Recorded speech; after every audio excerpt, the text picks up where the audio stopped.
출항 후 약 3시간가량 지났을 무렵 머리가 희끗한 남자가 갑판으로 나옵니다.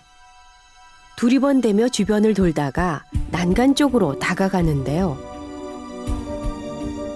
낮에 내린 비 때문에 갑판이 미끄럽다며 승무원들이 몇 번 주의를 줬지만 남자는 계속 배 이곳저곳을 살피고 다녔답니다.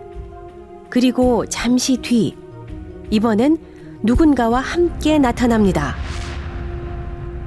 남자가 부축하듯 데리고 온 이는 아내로 보이는 여성. 두 사람은 함께 배 구조물 뒤로 들어가는데요. 얼마나 지났을까? 또 다른 승객이 부부가 들어간 자리를 조심스럽게 살핍니다. 배의 구조물 뒤와 난간 아래까지 확인하던 승객은 급히 어디론가 향합니다.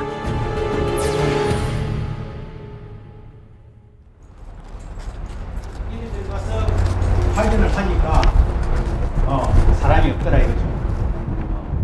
두 남자가 실종된 여객선에서 또다시 노부부가 사라진 겁니다.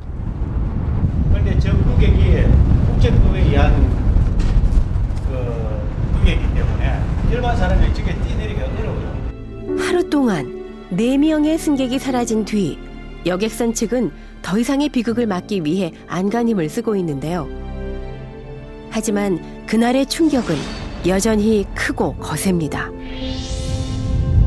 공포영화나 미스테리 영화 같은 일이 실제로 일어났습니다. 부산과 제주를 오가는 여객선에서 하루 사이에 4명이 실종됐습니다. 경기도 안산에서는 62살 김모 씨와 70살 이모 씨 부부가 실종됐습니다. 앞선 새벽 4시와 5시 45분쯤에도 2명의 승객이 연달아 실종됐습니다. 4사람의 정확한 행적과 탑승 경위 등에 대해 조사. 연이어 발생한 의문의 승객 실종에 각가지 궁금증과 의혹이 커지고 있습니다. 10월 1일 벌어진 비극은 일명 여객선 미스터리라 불리며 온갖 소문과 추측을 낳고 있는데요. 저도 솔직히 경찰관이면 어떻게 이럴 수가 있냐. 뭐 약속이나 한 것 같이 그것도 같은 날에 나이대가 막 차이 나는 것도 아니고 거의 비슷한 연배에 또 2명은 대구 사람이고 해가지고 그 연관성을 우리도 많이 이렇게 조사를 해봤거든요. 근데 그게 안 나오니까 저희도 답답하고. 아직은 모든 게 미스터리입니다. 부산을 출발해 제주로 가던 중 사라진 두 남성은 모두 60대. 부산으로 돌아가던 배에서 사라진 노 부부는 남편이 63세, 아내가 71세였습니다. 여객선에서 일어난 노인 4명의 실종 사건. 정말 기막힌 우연에 불과한 걸까요? 어떤 이유에서든 자살은 결코 이해받을 수 없는 행동입니다. 여객선 위에서 사라진 이들은 대체 무슨 연유로 소중한 삶을 포기한 걸까요? 무엇보다 사라진 4사람의 나이가 모두 60대 이상이라는 점에 눈길이 갑니다. 아무런 연관도 없는 두 남자와 한 쌍의 부부가 어째서 같은 날 한 여객선에서 똑같이 안타까운 선택을 하게 된 것일까요? 실종이라는 결론만 있을 뿐 그들이 배에 오른 이유는 아직 밝혀지지 않았습니다. 유서를 남기고 사라진 김진수 씨의 행적부터 찾아보기로 했습니다.